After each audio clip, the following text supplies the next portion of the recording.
Hello friends, my name is Ankit Bulvanshi and I am an assistant professor in the SAGE group. I welcome you all on the video lecture on the topic how to choose a research topic.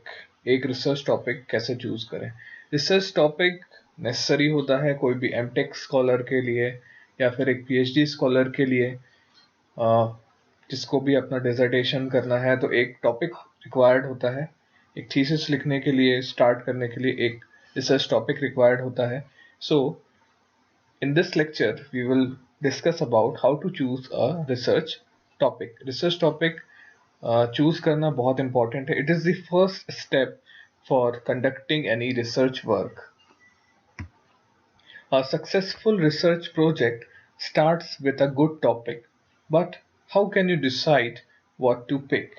एक successful research project पूरा एक अच्छे topic पर depend करता है, लेकिन हम अक्सर कंफ्यूज हो जाते हैं. Students they try to start and they stop, उनको समझ में नहीं आता है कि कौन सा रिसर्च टॉपिक लें, क्या करें. सो यहाँ हम यह डिस्कस करेंगे कि हमारा रिसर्च टॉपिक क्या होना चाहिए, हमारा प्रोजेक्ट क्या होना चाहिए और हमें कैसे अपना रिसर्च टॉपिक फाइंड करना है.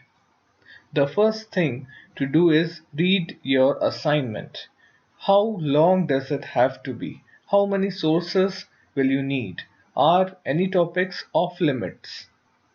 इसका मतलब ये कि अगर हमें कोई काम करना है, कोई रिसर्च करनी है, तो हमको यह देखना है कि हमारा काम किस पर होना है, उस टॉपिक या उस फील्ड में डेप्थ क्या है, कितना डेप्थ, किस डेप्थ में हमको जाना है, किस किस चीज़ों की हमें रिक्वायरमेंट होने वाली है हमारे टॉपिक के लिए. या कोई ऐसा टॉपिक तो नहीं ले लिया हमने कि ये आउट ऑफ द फील्ड जा रहा है या फिर ये हमसे कहीं लिंक ही नहीं है, हम उसके बारे में तो नहीं देख रहे कहीं. Although you may do some summaries or reviews, most college level research is persuasive or argumentative writing. Now, this type of research has a clear purpose, taking a stance and supporting it with high quality evidences. मतलब यह है कि कोई भी research या यह research हमको कोई भी रिसर्च को सपोर्ट करना है विथ हिस्टोरिकल एविडेंसेस, या फिर हमने अपने ही कोई प्रीवियस पेपर से या फिर प्रीवियस मटेरियल से हमको एविडेंस या फिर रेफरेंस करना है अपने रिसर्च पर्पस को. Choosing a good research topic has two main steps. Select a broad topic of interest, narrow it down to an effective research topic once you have learned a little more. मतलब कि सबसे पहले एक broad topic of interest बनाइए. पहले आप ढूंढिए कि आपको काम किस चीज़ पे, एक ब्रॉड चीज़, सपोज जैसे सिविल इंजीनियरिंग. तो सिविल इंजीनियरिंग में आपका काम है, अब काम है लेकिन टॉपिक एक क्या लेंगे उस पर, एक कोई broad topic, suppose hydrology. You took a broad topic of hydrology, this is your topic of interest. Now आप वो पढ़ते जाइए, उसके बारे में पढ़ते जाइए और डीप पढ़िए और डीप पढ़िए. पढ़ते पढ़ते आप अपने जो इफेक्टिव रिसर्च के लिए जो टॉपिक रिक्वायर्ड है वह टॉपिक के लिए करीब आएंगे.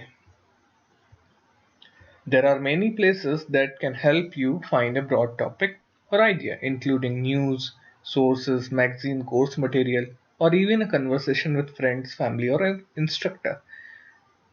Apart from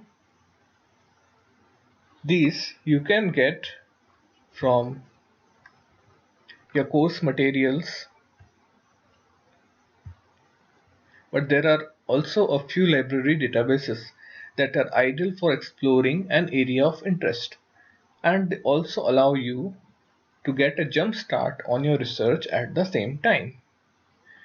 हमें हमारे लाइब्रेरी के डेटाबेस जरूर देखने चाहिए, वहाँ पे हमको हमारा एरिया ऑफ इंटरेस्ट जरूर मिल सकता है. कुछ हमको ऐसी चीज़ मिल सकती है कि हम अपना रिसर्च टॉपिक फाइनलाइज कर सकें. लाइब्रेरी में वेरियस डेटाबेसेस होते हैं.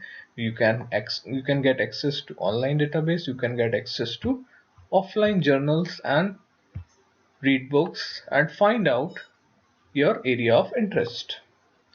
These databases allow you to browse or search for topics and read background information, reference sources, news, journal articles and more. कोई भी रिसर्च कंडक्ट करने के लिए आपको यह सब, जैसे कि कोई टॉपिक का बैकग्राउंड क्या है, उसकी बैकग्राउंड इंफॉर्मेशन, रेफरेंसेस अलग अलग सोर्सेस से, like online journals, online news and money मोर, ये रिक्वायर्ड होता है. As you browse these databases, ask yourself 5 questions.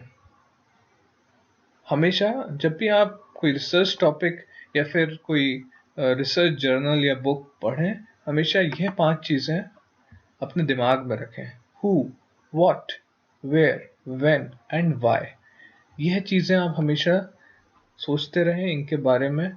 इस तरीके से सोचें, तब आपको एक रिसर्च टॉपिक के बारे लिए बेटर आइडिया आएगा. Who, which groups have an interest in this topic? Who specifically will you focus on? इसका मतलब ये कि जब हम कोई रिसर्च टॉपिक चूज कर रहे हैं तो उसको कौन, आप किसके लिए या कौन उसको देखेगा, कौन उससे जनरली उससे अफेक्ट होगा. what are the most important issues या what are the factors involved, आप क्या क्या फैक्टर्स उसको अफेक्ट कर रहे हैं या फिर कौन कौन से इंपॉर्टेंट इश्यूज हैं वो देखिए. where is the topic relevant? Will you focus on the United States or India or Ohio? Some sort of comparison. Topic कहाँ कहाँ पे रेलिवेंट है, आपका टॉपिक या आपकी जो स्टडी एरिया है वो किस जगह पे एप्लीकेबल होगी, ये देखिए. when did the situation or event start? Is it ongoing? Is it or is it, how recent should your sources be to be useful? यह देखिए कि सिचुएशन या जो भी सब्जेक्ट आप ले रहे हैं क्या वो पहले कभी हुआ है या वो चल रहा है, यह भी आपको फायदा देगा. Why? What interests you about it? Why do you want to write about it? यानी यहाँ हमें बताना है कि what is the significance of your research topic? यह significant होगा कि नहीं, ये क्यों लिया जाए या क्यों नहीं किया जाए, ऐसी चीजें आपको पता पड़ेंगी. हमेशा वह टॉपिक लीजिए जो कि सिग्निफिकेंट हो, यूजफुल हो for the society, for the welfare of the humans. As you browse a topic, once you can answer, जब हम एक बार टॉपिक्स के को देख रहे होते हैं या फिर स्टडी कर रहे होते हैं वेरियस टॉपिक्स को, तो एक बार ये देखिए कि जब आपने who, what, when, where and why, जो कि हमने पिछली स्लाइड में देखा था, इनको आपने एक इस तरीके से एनालाइज किया है, then you can narrow down for a topic. Your instructor might ask you to phrase your narrowed topic as a question. This is called research question. Research question हमेशा पूछा जाता है कि what is your research question? That is only your topic as a question, narrowed to a question. So, good research questions are, जो good research question जो होते हैं वो कैसे होते हैं, दैट आर आंसरेबल, उनको बोला जा सकता है, उनका आंसर दिया जा सकता है. Narrow enough to be covered sufficiently in the required number of pages, broad enough that you can actually find information, abstract enough to require analysis. इसका मतलब क्लियर है, इतने काफी होते हैं, इतने छोटे नैरो इतने होते हैं, इतने सफिशिएंट होते हैं कि रिक्वायर्ड नंबर ऑफ पेजेस में उनका आंसर दिया जा सकता है. इतने ब्रॉड होते हैं, इतने सफिशिएंट होते हैं कि सारी इंफॉर्मेशन आप पा सकते हो. Abstract enough to require and abstract enough to require analysis. Bad research questions are trivia questions answered with a quick yes or no, answerable with a 5-minute search on Google, asking for an opinion that cannot be supported. That means कि अगर हमको कोई हमारा research topic है जिसको research question हम बोलते हैं, अगर कोई ऐसा है और हम उसका आंसर या हम टॉपिक देख के हम बता रहे हैं कि ये सही है, ये गलत है, देख के मालूम पड़ रहा है, या फिर हम थोड़ी सी गूगल सर्च करके हम बता दें कि ये स्टडी क्या है, इज इट सिग्निफिकेंट और नॉट, और इसका जो ऑब्जेक्टिव ऑफ रिसर्च है हमको मालूम पड़ रहा है, तो this is not any type of good research. Next. These are all general guidelines. Be sure to look carefully at your assignment and talk to your instructor about choosing a good research topic in context of your class. Thank you and stay tuned. Keep learning.